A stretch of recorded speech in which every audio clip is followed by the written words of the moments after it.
नमस्कार, स्वागत है आपका इस खास कार्यक्रम में। मैं हूं आरफा खानम शेरवानी। पश्चिम बंगाल का चुनाव कवर कर रहे हैं और कवर करते करते न जाने कैसे पहुंच गए हम Jadavpur university.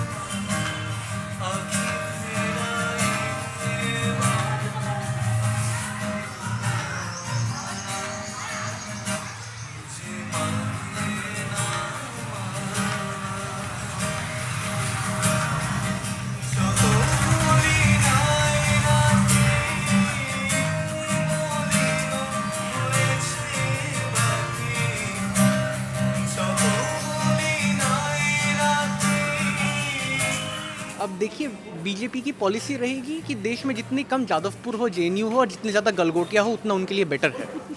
Problem is that. तो वो ऑब्वियसली कोशिश करेंगे कि पूरे स्टेट को, और Bengal has its own intellectual heritage, जितना उसके लिए अभी मजाक बनाया जाए, ये किया जाए, but Bengal has had its own intellectual heritage, and the BJP will always be a greater threat to it than the TMC ever will. People don't have time. आप मान के चले आज इंसान को गैस के लाइन पे लाइन देना पड़ रहा है, उनको अपने एसआईआर के लिए लाइन देना पड़ रहा है, तो आदमी सोचेगा कब? उसको अगर इतना कम में बेस्ट रखा जाए, उनको हर टाइम सरकार एक सर्विलेंस करके रख रहा है कि भाई तुम यहाँ ये करोगे, तुमको ये देखिए, वो आप देखिए वहाँ कैमरा लगा है, हम लोग क्या करें ना करें हर चीज़ के ऊपर एक कंट्रोल रहेगा। ये जो विकास का जो नैरेटिव लगाया गया है, हमें विकास के साथ साथ इंक्लूसिविटी चाहिए, विकास के साथ साथ सेक्युलरिज्म की ज़रूरत है। बंगाल का जो सिचुएशन है बहुत नाजुक है। हमारा जो फाइट है, हमारा फाइट सिर्फ पर्टिकुलरली टीएमसी या बीजेपी से नहीं है, हमारा फाइट है आरएसएस। आरएसएस एक बड़ा नेक्सस है जो सिर्फ बीजेपी को नहीं टीएमसी को भी चलाता है। अगर हम एसआईआर का मुद्दा देखें, एसआईआर में जो जिन लोगों का नाम वोटर लिस्ट से हटाया जा रहा है उसमें ज़्यादातर लोग मुस्लिम हैं। क्या लेफ्ट अपना जो खोया हुआ जो वोट था, खास करके जो वो हिंदू वोट, वो वोट क्या वापस ले आ पाएंगे? मेरे को लगता है कांग्रेस का सीट ज़्यादा आएगा इस बार सीपीएम से। यस, कांग्रेस का सीट ये किसकी कीमत पे होगा? ये कीमत होगा आपका टीएमसी का, जैसे आपका मुर्शिदाबाद, मालदा, बहरमपुर जो एरिया है उसमें उसको सीट मिलेंगे। हम सेंट्रल के लेवल में हम बोल सकते हैं कि गोदी मीडिया, यहाँ हम बोलते हैं दीदी मीडिया। दीदी मीडिया, गोदी मीडिया बनाम, ये बहुत अच्छा लगा ये मुझे term. The entire process of SIR is being very curt at the moment. Other than that, उसके साथ साथ हम लोग जो देख रहे हैं with the passing of the trans bill 2026. Unfortunately today Mamata Banerjee is more left than the left itself. वही जादवपुर यूनिवर्सिटी जिसको आपने आज की फिल्मों में देखा है कि किस तरह से बताया जाता है कि ये लेफ्टिस्ट डैन है, यानी ये पूरे तरीके से गढ़ है लेफ्टिस्ट लोगों का। यहाँ आतंकवादियों के समर्थक रहते हैं, यहाँ के स्टूडेंट विद्रोही हैं, नरेंद्र मोदी सरकार को उखाड़ फेंकना चाहते हैं। जी हाँ, उन्हीं तमाम लोगों से हम यहाँ बातचीत करने आए हैं, क्योंकि वो सिर्फ नरेंद्र मोदी सरकार नहीं, हर तानाशाही प्रवृत्ति के लोगों के खिलाफ रहते हैं। यहाँ ममता बनर्जी बनाम बीजेपी से जो भी कैंडिडेट है, यानी टीएमसी बनाम बीजेपी की जो लड़ाई है, उसमें लेफ़्ट पार्टियों का क्या वजूद बचा है, कांग्रेस को किस तरह से देखेंगे, मुद्दे क्या हैं छात्रों के, ये समझने के लिए हम यहाँ पर मौजूद हैं। As a student of Jadavpur university, आपके क्या इश्यूज़ हैं? ये आप पिछले 12 साल में नरेंद्र मोदी रहे सत्ता में, इसके अलावा 15 साल से ममता बनर्जी, कौन से इश्यूज़ आपको लगता है आपके लिए सिलेक्शन में इम्पॉर्टेंट हैं? आई थिंक कुछ इश्यूज़ अगर देखें, first if I have to जज on the basis of being a student, तो फिर इश्यूज़ के बेसिस पे पहली चीज़ जो मेरे लिए जो सबसे ज़्यादा ज़रूरी तरीके से मुझे दिखती है वो एजुकेशन का मुद्दा है ऑब्वियसली। और ये बहुत ही दुर्भाग्य की बात है इस देश में कि I think last central government mister Vajpayee की थी जिसने एजुकेशन का बजट बढ़ाया था अपने बजट में, उसके बाद से वो घटता आया है। एंड स्टेट गवर्नमेंट्स में भी हम आज टीएमसी को काफ़ी लोग वेस्ट बंगाल से बाहर लेसर ईवल की तरह देखते हैं। उनकी काफ़ी सारी वेलफेयर स्कीम्स है, लेकिन आज स्टेट गवर्नमेंट्स में भी मैं केरल और दिल्ली के अलावा, मैं आम आदमी पार्टी की सरकार के अलावा किसी को नहीं कह सकता हूँ कि उन्होंने एजुकेशन के ऊपर बेहतरीन तरीके से काम किया है। तो आई थिंक आज हमारे जैसे देश में हमें सबसे ज़्यादा ज़रूरत है एक तरीके से एजुकेशन पे ध्यान देने की, स्पेशली फॉर स्टूडेंट्स, क्योंकि हमारे पास एक बहुत ही यंग डेमोग्राफिक है, हमारा डेमोग्राफिक डिविडेंड काफ़ी यंग है, एवरेज एज यंग है लोगों की, लेकिन ये जो पूरा यूथ है ये अनफॉर्चुनेटली ना ही सिर्फ अनएम्प्लॉयड है, ये अनएम्प्लॉयबल भी बनता जा रहा है। There is a lack of institutions that can develop skills. और अब सेंट्रल गवर्नमेंट ऑब्वियसली काफ़ी शोर शराबे से, मुझे याद है एनईपी लाई थी। हमारे बंगाली में कहावत है, फाका कुलशी आवाज़ बेशी। इट्स एक ऐसा घड़ा जो खाली होता है उसकी ज़्यादा आवाज़ होती है। प्रॉब्लम विद एनईपी ये है, में कहते हैं धोता चना बाजे घना। I was trying to avoid that. But yes, तो वहाँ पे अब ये कहावत क्यों कही मैंने, अगर हम बीजेपी गवर्नमेंट को देखें या फिर कहीं पर टीएमसी को भी देखें, दोनों ने काफ़ी ज़ोरों शोर से अपनी स्कीम्स का ऐलान किया है। एनईपी जब लाई गई थी वो पॉलिसी के हिसाब से, it was sold as an extremely progressive policy, लेकिन हम देख रहे हैं कि एक तरीके से पहली बार प्राइवेटाइजेशन की तरफ पुश किया जा रहा है यूनिवर्सिटीज़ को। जेएनयू, जेयू, सारी यूनिवर्सिटीज़ को कहा जा रहा है कि अगर आपको सरकार से फंडिंग नहीं मिल रही है तो फिर आप प्लीज़ जाके वहाँ पे स्टूडेंट्स से वो खर्चा निकालिए।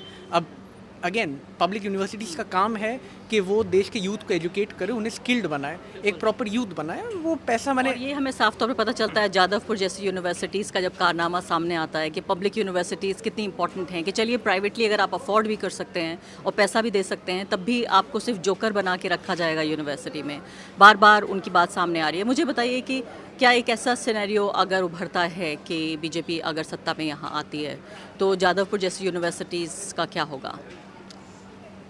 अब देखिए, बीजेपी की पॉलिसी रहेगी कि देश में जितने कम जादवपुर हो, जेएनयू हो और जितने ज़्यादा गलगोटिया हो उतना उनके लिए बेटर है। Problem is that. तो वो ऑब्वियसली कोशिश करेंगे कि पूरे स्टेट को, और Bengal has its own intellectual heritage, जितना उसके लिए अभी मजाक बनाया जाए, ये किया जाए, but Bengal has had its own intellectual heritage, and the BJP will always be a greater threat to it than the TMC ever will. That is, a lot of people will not agree with it, but the BJP will always be a greater threat to any Bengali identity because they can't tell the difference between me and a Bangladeshi. Because to them, Tagore's, the national anthem that Tagore wrote for Bangladesh is an anti-national song, should not be sung by people. So BJP will always be a greater threat for anyone with the Bengali तो identity. क्या होगा? What happens to Jadavpur if BJP comes to power? Hindi में बताइए। Repression बहुत ज़्यादा जो है, जो अटैक्स हमने एक वक्त पे, मुझे याद है 2016-17 में जेएनयू में और 2019-21-20 में हमने जामिया में देखे, वैसे अटैक्स हम एक्सपेक्ट कर सकते हैं जादवपुर पे। अब जादवपुर की हिस्ट्री रही है रेजिस्ट करने की, हम ऑब्वियसली रेजिस्ट करने की कोशिश करेंगे, but at the end of the day we are students. It's only as much as we can do without people outside Jadavpur supporting us. और आपके करियर, आपका जीवन सब तबाह कर सकती हैं सरकारें अगर चाहें तो। उनके पास बहुत पावर है, वो तबाह कर सकते हैं। आप रेजिस्ट कर सकते हैं, वो अलग बात है, लेकिन उनके पास they have a lot of power. सरकार किसी का भी जीवन बर्बाद कर सकती है. That hasn't stopped people from dissenting. I mean, सरकार ने उमर खालिद का भी जीवन बर्बाद किया. It hasn't stopped him. I don't know if it will stop me or not. I don't know if it will stop people of Jadavpur or not. All I can tell you is कि resistance होगा. अगर सरकार आज सोचती है कि वो BJP अगर सत्ता में आके, या फिर टीएमसी भी अगर सोचती है कि वो किसी तरीके से किसी पब्लिक इंस्टीट्यूशन को बर्बाद कर सकती है, रेजिस्टेंस आएगा, स्टूडेंट्स के साइड से आएगा, ऑब्वियसली आएगा. जी, आप बताइए कि मैं ये सवाल लाना नहीं चाहती थी, लेकिन मुझे लगता है कि ये सवाल बहुत अहम है। अगर मैं जादवपुर में खड़ी हुई हूँ और खाली एक ही एको चेम्बर में बात करना कि हम सिर्फ सेक्युलर स्पेस में बात कर रहे हैं, वो भी शायद ठीक नहीं है, क्योंकि ऐसे वक्त में जबकि बड़ी तादाद में आप देखिए पिछले 2-3 इलेक्शन से बीजेपी को लगातार वोट मिल रहा है। पिछले इलेक्शन में उनको सीटें ज़रूर कम मिली, लेकिन अगर आप उनका वोट परसेंटेज देखिए, सिर्फ 10% वोटर कम हैं जो ममता बनर्जी की टीएमसी है उससे। तो बहुत क्लोज फाइट है। 10% से वोट अगर उनको ज़्यादा आ जाता है, और इस बार तो एसआईआर हो रहा है, जो 5 से 15 हज़ार का फ़र्क था वो कम हो सकता है, वो जो मार्जिन था। तो इस सिनेरियो से इनकार तो नहीं कर सकते कि बीजेपी आ सकती है। आप क्या सोच रहे हैं? मेरा एक सिंपल से मतलब मेरा सोच है, क्योंकि देखिए आप मीडिया माल पकड़ के चलिए और आप किसी भी जगह चलिए, एक बात होता है कि इधर बीजेपी और टीएमसी भी, मतलब थर्ड पार्टी ऑल्टरनेटिव जो होना चाहिए उसे हम लोग डिस्कार्ड कर रहे हैं। मतलब there is a possibility of Congress और सीपीएम, इसको हम लोग अलग कर रहे हैं। यही सबसे बड़ी ख़राब चीज़ है। और एसआईआर का जो आप बोल रहे हैं, इट्स अ रियलिटी, क्योंकि अगर मान के चलिए जो भी डिस्ट्रिक्ट है, जो specially border line district, Murshidabad, Malda, Dinajpur, even western areas में जैसे बांकुड़ा मान लीजिए, बर्धमान, हर जगह वोट परसेंट जो गैप था उसको एसआईआर में इम्पैक्ट हुआ है। Specially Muslim people and women, उनके ऊपर इफेक्ट ज़्यादा हुआ है। और दूसरी बड़ी बात, हमारे सोच में, हमारे दिमाग में जो अल्टरनेटिव जो चाहिए हमें, उसी को कट ऑफ कर दिया जा रहा है। जैसे अगर टीएमसी पे है, उसका ऑपोजिट में BJP, there is nothing else. यही सबसे बड़ी प्रॉब्लम है। तो अगर आप मान के चलिए, ऐसे इको चैम्बर जो बात कर रहे हैं, ये हम लोग बात करें क्योंकि हम लोग सोच रहे हैं और हम लोग उसको क्वेश्चन कर रहे हैं। बाहर आदमी, पीपल डोंट हैव टाइम। आप मान के चलिए आज इंसान को गैस के लाइन पे लाइन देना पड़ रहा है, उनको अपना एसआईआर के लिए लाइन देना पड़ रहा है, तो आदमी सोचेगा कब?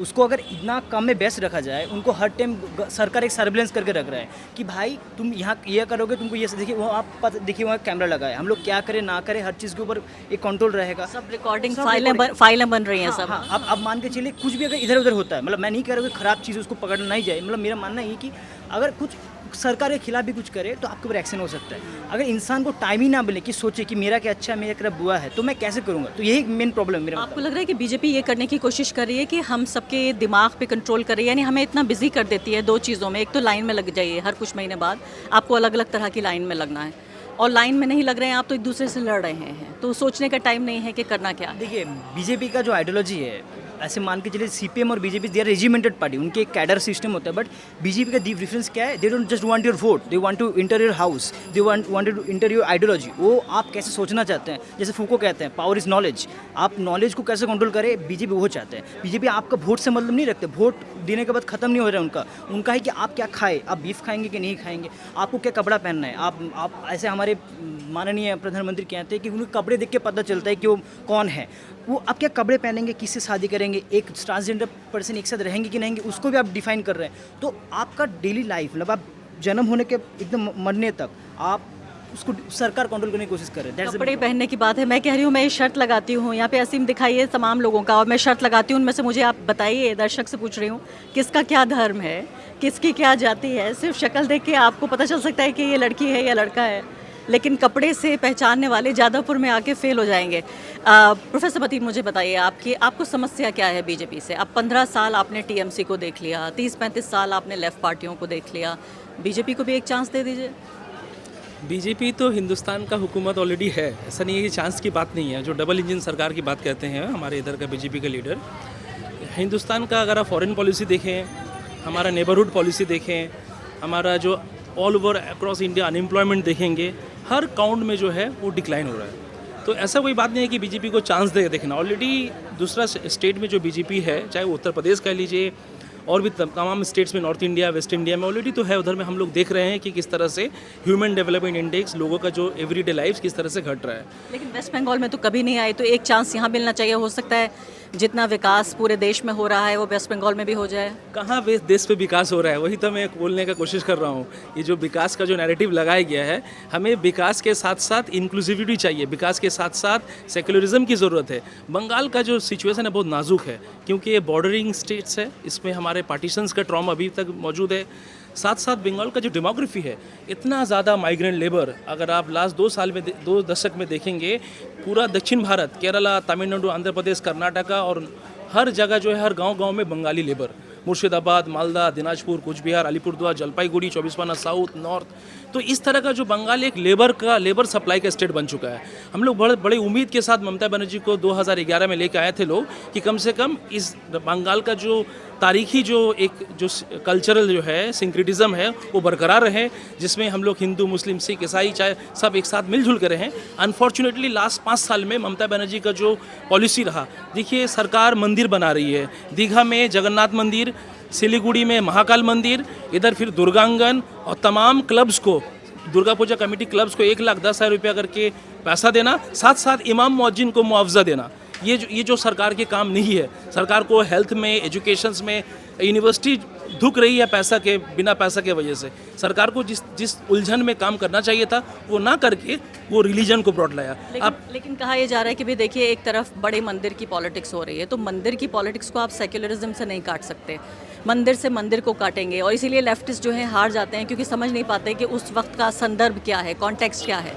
तो इसलिए ममता बनर्जी मोदी की असली काट है। आप बोल रहे हैं ना, तो रामनवमी आप देखिए, बंगाल में 10 साल पहले रामनवमी बोल के कोई फेस्टिवल नहीं हुआ करता था। आप अगर देखिए बंगाल का बांकुड़ा, मेदिनीपुर, पुरुलिया, इवन कलकत्ता में, तो आप देखिए कि रामनवमी फेस्टिवल किस तरह से मनाया जा रहा है। मेरा कोई पर्टिकुलर फेस्टिवल से एतराज़ नहीं है। बंगाल का जो तमद्दुन, बंगाल का जो कल्चर है, ये नॉर्थ इंडियन कल्चर नहीं था। ये जो नॉर्थ इंडियन कल्चर को इंपोर्ट किया जा रहा है, एक तरफ ये जो मंदिर बनाने का कल्चर, दूसरी तरफ तृणमूल का जो एक एक्सपेल्ड एमएलए है हुमायूं कबीर, वो फिर मस्जिद बना रहा है बाबरी मस्जिद के नाम से।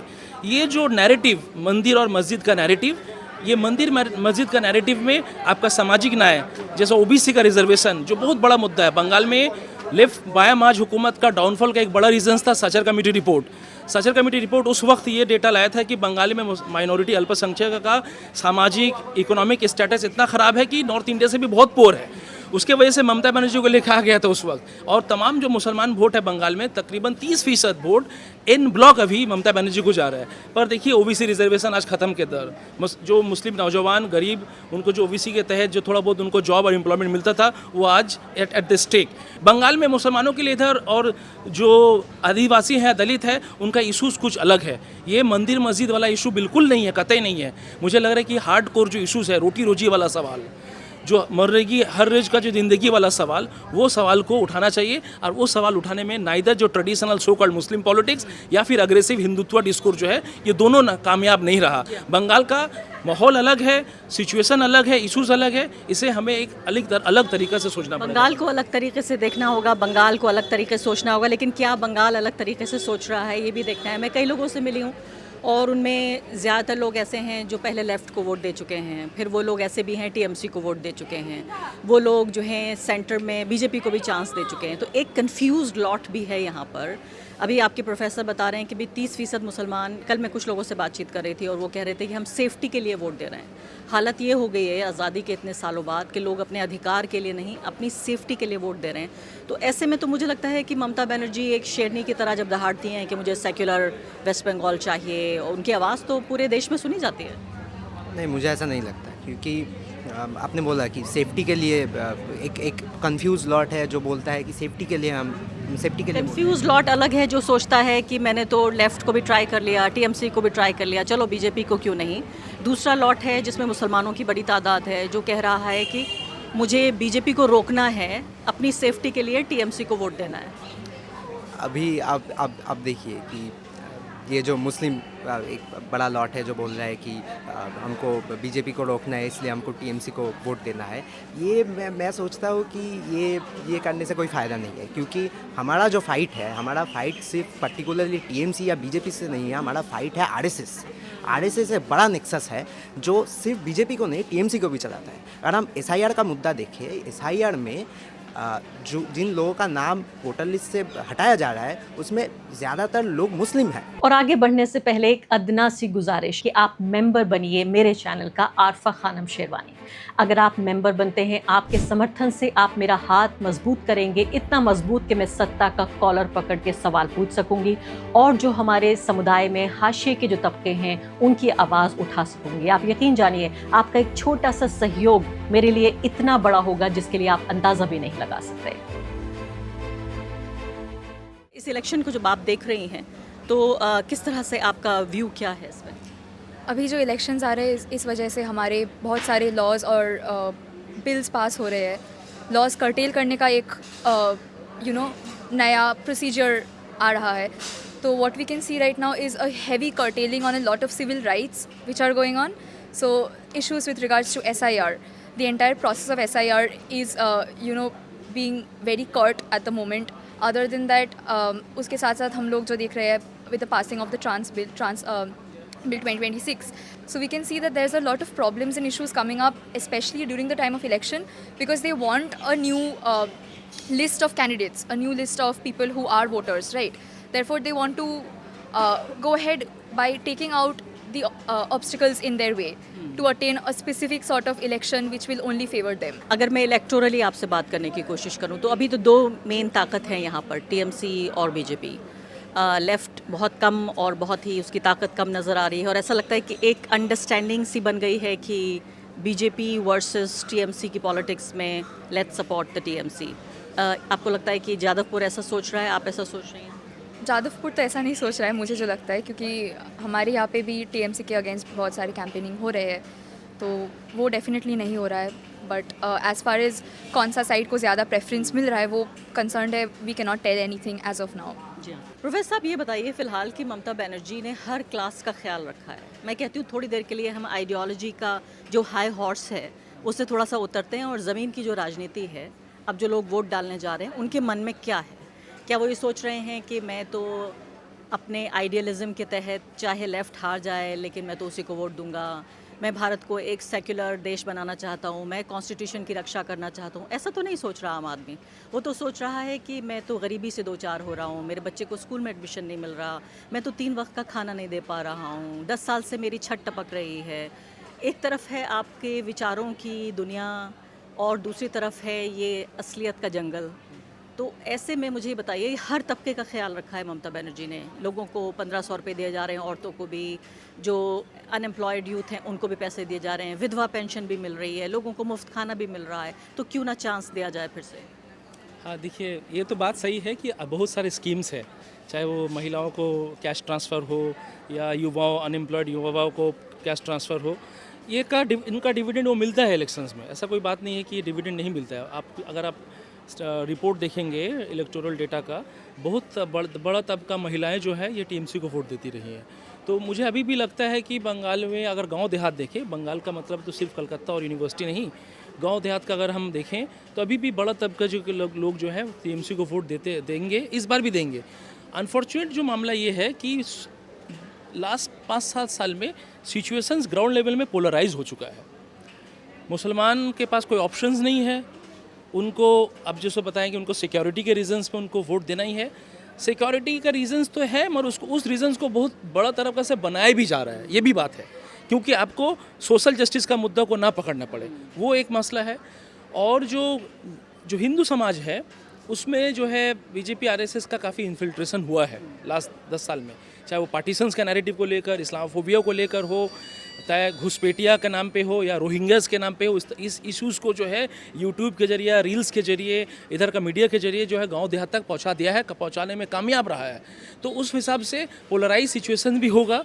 और तीसरी बात ये मैं कहना चाहूँगा कि इधर का जो मिस गवर्नेंस है, अभी एंटी इनकम्बेंसी फैक्टर्स बहुत पीक पे है। लास्ट 15 साल में एक इंस्टीट्यूशनल करप्शंस, उसके साथ साथ लोकल लेवल में जो आपका जो कट मनी, गुंडागर्दी जो हम समाजवादी पार्टी का आखिरी दौर पे देखे थे, तो वो सिचुएशन की वजह से एक जो थोड़ा बहुत न्यूट्रल जहन रखने वाले जो इलेक्टोरेट्स थे, वो भी आस्ते आस्ते इस मिसगवर्नेंस, मिसडीड्स के ऊपर इन्फ्लुएंस होके उनका वोट भी जो है टीएमसी के दूर जाएगा। ये बात दिखने की है कि लेफ्ट, आईएसएफ और कांग्रेस का जो पार्टीज़ हैं, चाहे मुर्शिदाबाद, मालदा में कांग्रेस का पुराना गढ़ रहा है, और मुर्शिदाबाद में लेफ़्ट का परफॉर्मेंस और कलकत्ता का सबर्ब्स में और गांव देहात में लेफ़्ट का परफॉर्मेंस पहले से थोड़ा बेहतर हो रहा है। क्या लेफ़्ट अपना जो खोया हुआ जो वोट था, खास करके जो वो हिंदू वोट, वो वोट क्या वापस ले आ पाएंगे? अगर लेफ़्ट थोड़ा बहुत वोट उसको रिकवर कर पाता है तो बीजेपी के लिए नुकसान है और इसमें टीएमसी का फ़ायदा है। और तीसरी बात, टीएमसी का जो एक बड़ा समस्या है साउथ बंगाल में, खासकर के 24 परगना साउथ, 24 परगना नॉर्थ में rise of ISF, Indian secular front होने की वजह से टीएमसी को 10-15 कॉन्स्टिट्यूंसीज में दक्षिण बंगाल में उसमें उनको दिक्कत होगी। मान के चलिए जो एकदम लेफ्टिस्ट है वो लोग कभी नहीं चाहिए कि राइट विंग पॉलिटिक्स आए। वो लोग they will be the factor इस इलेक्शन में, वो they will be the factor कि कौन गवर्नमेंट फॉर्म करेगा। जो एकदम कोर लेफ्टिस्ट है, मतलब in their practice, in their behaviour, उनके वोट डिफेंड करेगा कि बीजेपी गवर्नमेंट आएगी कि नहीं आएंगे। और इस बार कितना आपको लगता है लेफ्ट को कुछ पिछली बार के मुकाबले? मैंने पिछले 3-4 इलेक्शंस कवर किए हैं बंगाल में। मैं एक कॉन्ट्रोवर्शियल ओपिनियन नहीं, मतलब अनपॉपुलर ओपिनियन कहूँगा, मेरे को लगता है कांग्रेस का सीट ज़्यादा आएगा इस बार सीपीएम से। अच्छा, यस, कांग्रेस का सीट और ये किसकी कीमत पे होगा? ये कीमत होगा आपका टीएमसी का, जैसे आपका मुर्शिदाबाद, मालदा, बहरमपुर जो एरिया है उसमें उसको सीट मिलेंगे। और सीपीएम का देखिए, उनके जो मीडिया कैंपेन सब कुछ सही चल रहा है, बट मुझे नहीं लगता है ज़्यादा कुछ डेंट कर पाएंगे, मैक्सिमम 1 या 2 seat. Unfortunately, today Mamata Banerjee is more left than the left itself. Mamata Banerjee is the greatest. अब देखिए, लेफ्ट, आज का लेफ्ट कोई मार्क्सिस्ट पार्टी नहीं है। देव क्लियरली बिकम एक डेमोक्रेटिक सोशलिस्ट पार्टी, जो नेहरू की पॉलिटिक्स है आज उनकी वही पॉलिटिक्स है। And Mamata Banerjee can do this better than them. Mamata Banerjee की जो वेलफेयर स्कीम्स है, जो भी महिलाओं की तरफ रही, किसानों की तरफ है, किसानों को भी पैसे मिलते हैं, स्टूडेंट्स की तरफ। Socialist state, welfare socialist, not socialist but एक वेलफेयर स्टेट। आई मीन, मुझे याद है, आप अभिषेक बनर्जी के अगर कैंपेन लेके यूट्यूब एड्स में काफ़ी आते हैं, वहाँ पे यूल कॉन्स्टेंटली सी अभिषेक बनर्जी स्टेटिंग कि टीएमसी की आइडियोलॉजी ये है कि हम वेलफेयरिज्म में मानते हैं। No one was concerned about TMC's ideology when it was coming to power. आज ये बीजेपी का इफेक्ट है, क्योंकि बीजेपी अपना एक हिंदुत्व मॉडल प्रेजेंट कर रहा है। TMC is grasping for an ideology, वो उसे वेलफेयरिज्म में ढूंढता है और थोड़ा बहुत बंगाली नेशनलिज्म में भी ढूंढता है। बाकी लेफ्ट का सोचे आप, जो आपका सवाल था, if I am not wrong, वो पर्टिकुलरली कंसर्न है लेफ्ट वोटर्स का बीजेपी में जाना। अनफॉर्चुनेटली ये हुआ है। हम बंगाल में जब लेफ्ट वोटर्स देखते हैं तो फिर जो हमें दिखता है कि हम जिस तरीके से लेफ्ट वोटर्स को इमेजिन करते हैं कि बहुत ही प्रोग्रेसिव लोग होंगे, बहुत ही सेक्युलर लोग होंगे, वो नहीं थे। जो बंगाल के पुराने लेफ्ट वोटर्स थे, डीवाईएफआई के मेंबर्स थे, they were as bigoted as RSS members. Absolutely Bengal में इस्लामोफोबिया था, लेफ्ट के दौरान। लेफ्ट के दौरान, लेफ्ट के पार्टी के अंदर था, कास्टिज्म भी था। आप बताइए क्या नाम है आपका? कारी। कारी, ये बताइए कि जो विनेबिलिटी है ये एक बहुत बड़ा फैक्टर है और कहा जाता है कि जो लेफ्टिस्ट हैं वो उनमें इतना आइडियलिज्म है कि वो ये नहीं समझ पाते, वो कहते हैं कि मैं भी हार जाऊंगा, तुमको भी हरा दूंगा, लेकिन जीतने नहीं दूंगा। तो क्या लेफ़्ट पार्टियां इस बार क्या सोच रही हैं? आपका थॉट प्रोसेस क्या है? ममता बनर्जी ठीक है लेफ़्ट के जो स्केल है उस पर फिट नहीं बैठती, लेकिन फिर भी एक महिला मुख्यमंत्री हैं, कई चीज़ें प्रोग्रेसिव भी करती हैं वो। ममता बनर्जी, हाँ शायद बोला जा सकता है कि उन्होंने मतलब some progressive policies or and such she has brought, मगर in as a person who is residing in Bengal, as a person who has grown up in West Bengal, मुझे ये भी दिखता है कि TMC कितना like the amount of corruption that is in TMC, and that does not mean कि BJP is not also a corrupt party, and like party politics में corruption होगा ही। मतलब मैं ये भी नहीं बोल सकती इधर खड़े होगी कि the left party that had been in power for 32 years in West Bengal was completely free of corruption. So हम लोगों को, मुझे लगता है कि इस समय में खड़े होकर हम लोग जो यंगर जनरेशन है, हम लोगों को ये सब करप्शन को हटा के हम लोगों को कोशिश करनी चाहिए कि एक ऐसी फ्यूचर की सोच करने की जहाँ मतलब ऐसे पार्टी पॉलिटिक्स का करप्शन नहीं आएगा in definite to any party that is. लेकिन अब इशू ये है कि आपने कहा टीएमसी करप्ट है, वही है करप्ट सारी पार्टियां, रिलेटिव करप्शन कि कितना कौन कर रहा है। गुंडागर्दी की कहानियां भी हम सुनते हैं कि यहाँ गूंज हैं टीएमसी के, लेकिन लेफ़्ट के भी गूंज हुआ करते थे, ये भी हमें कहना पड़ेगा कि उन्होंने सिर्फ साइड स्विच कर दी है। लेकिन अगर आपको चुनना पड़े इन दो लोगों में कि BJP versus let's say TMC, if you were given just 2 option, तो आप किस तरह से क्या सोचेंगी कि रिलेटिविटी के हिसाब से देखा जाए? मुझे ऑप्शन दिया जाए तो मैं किसी को नहीं चूज़ करूँगी, मगर मुझे लगता है कि इस वेस्ट बंगाल में स्पेशली मतलब मैंने जो मेरे बचपन से भी देखा है कि मतलब एक ट्रेंड रहा है कि आपने भी जो पहले ही बोला था कि बीजेपी के अगेंस्ट टीएमसी को वोट दो या टीएमसी के अगेंस्ट बीजेपी को वोट दो, तो ये एक बहुत ही डिविसिव पॉलिसी है। क्योंकि हम लोग बोल रहे हैं लेसर इविल लार्जर इविल, मगर end of the day both are evil. So ये जो डिविसिव पॉलिसी है, और ये बहुत ही एक मतलब हम लोग जो शायद मतलब लास्ट फ्यू इयर्स की इलेक्शंस में भी देखा है, there has been a trend of specially for the left voters basically, जो शायद 20-30 साल पहले लेफ्ट को वोट देते थे, अब वो लोग सिर्फ टीएमसी को वोट नहीं देंगे इसलिए बीजेपी को वोट दे रहे हैं। कि ऐसा हो रहा है क्या? लेफ्ट वाले बीजेपी को वोट दे रहे हैं? ऐसा एक ट्रेंड रहा है, there is this no vote to TMC, ऐसा एक ट्रेंड रहा है। मतलब ये इसका डिग्री कितना है वो मुझे नहीं पता, मगर from what I have seen around me, what I have heard people से, there has been this trend that has taken place in Will you be one of those people? क्या आप ऐसा कर पाएंगे? No, obviously not. जो मैंने बोला कि मुझे ऑप्शन दिया तो मैं किसी को नहीं चूज़ करूँगी, तो ये मगर ये ट्रेंड एक है जो मैंने देखा है। आई एम प्रीटी श्योर मेरे जो लाइक साथी है इधर, उन्होंने भी ये नोटिस किया होगा। मैंने पूरे ये कैंपस का दौरा जितना मैं देख पाई, फ़िलिस्तीन की आवाज़ उठ रही है, अंबेडकर के फ़ोटो लगे हैं, बात हो रही है कि लेफ़्ट का जो है रूल होना चाहिए हर जगह। मतलब हर तरह से जो एक राइट कॉज है उसको उठाने की कोशिश है। लेकिन ये तो एक आइडियोलॉजी का लेवल हो गया, लेकिन उसी को इलेक्टोरली हम देखें तो सिर्फ एक स्टेट में सिमट के रह गई है लेफ़्ट, और 80% संभावना ये है कि केरल के इलेक्शन में भी इस बार कांग्रेस आ रही है। इसका मतलब 0 स्टेट्स फॉर लेफ़्ट पार्टीज़, तो सिर्फ आइडिया में बचेगा लेफ़्ट। देखिए, मुझे तो ऐसा बिल्कुल ही नहीं लगता, क्योंकि पहले हमें ऑब्ज़र्व करना चाहिए कि केरल में एक्चुअली होगा क्या। अगर मैं वेस्ट बंगाल का बात करूं तो वेस्ट बंगाल में इस टाइम में हम जो है बहुत लिमिटेड लेंस से देख रहे हैं इस पूरे मतलब वेस्ट बंगाल के मामलों को बहुत लिमिटेड लेंस से देखते हैं। इट इज़ आइदर टीएमसी और BJP, it is either right wing और द सोशल डेमोक्रेटिक ऑल्टरनेटिव जो टीएमसी खड़ी करने की कोशिश करती है। लेकिन इसके बाहर भी एक बहुत बड़ी लड़ाई जो है ये बहुत दिनों से जो है चल रही है। जैसे कि फॉर एग्जांपल हुगली में दातपुर नाम की एक जगह है जहाँ पर मतलब ज़मीन को लेकर जो है फार्मर्स लड़ाई लड़ रही हैं, और बोन्ना टूडू जो वहाँ की लीडर है जो सामने से एकदम चैलेंज कर रही है टीएमसी और गवर्नमेंट के जो गूंज हैं और ऑफिसर्स हैं उनको। तो ये बहुत से लड़ाइयाँ लड़ी जा रही हैं। जैसे आप अगर बांकुड़ा साइड में जाएंगे, बीरभूम में जाएंगे, और अगर आप हुगली, हावड़ा, मुर्शिदाबाद, मालदा जा रहे हैं, यहाँ बहुत से ऐसे लोकल इश्यूज़ हैं जिसमें लेफ़्ट एकदम एक्टिवली जो है लड़ाई कर रही है। मैं आपको एक चीज़ दिखाना चाहता हूँ। ये जो SIR के बाद ये CPIM वेस्ट बंगाल के पेज से पोस्ट हुआ है, और CPIM वेस्ट बंगाल जो है ये प्रेस कॉन्फ्रेंस करके CPIM वेस्ट बंगाल ने ये घोषणा की है कि ये जो है ये लॉयर्स के नंबर हैं, ये डिस्ट्रिक्ट वाइज लॉयर के नंबर है। जिन लोगों का नाम अंडर एडजुडिकेशन दिखाया जा रहा है, ये लॉयर्स को कांटेक्ट कर सकते हैं और ये सुप्रीम कोर्ट या हाई कोर्ट में जा सकते हैं। ये CPIM ये लॉयर्स प्रोवाइड कर रही है। और ये एक फ़नी बात ये है कि इस पोस्ट को एडिट करके TMC ने अपने पेज से इसे पोस्ट किया था, जो सेम चीज़, और नाम और नंबर भी सेम है। और ये दिखा रहे हैं क्योंकि इनके हाथ में जो है मनी एंड मसल पावर है, और जो मेन स्ट्रीम मीडिया है ये बिक चुकी है। हम सेंट्रल के लेवल में हम बोल सकते हैं कि गोदी मीडिया, यहाँ हम बोलते हैं दीदी मीडिया। दीदी मीडिया, गोदी मीडिया बना, ये बहुत अच्छा लगा ये मुझे टर्म। तो ये जो दीदी मीडिया है, ये इसको ऐसा दिखा रहा है कि Mamata Banerjee is the only saviour for the Muslims and the people who are the victims of SIR।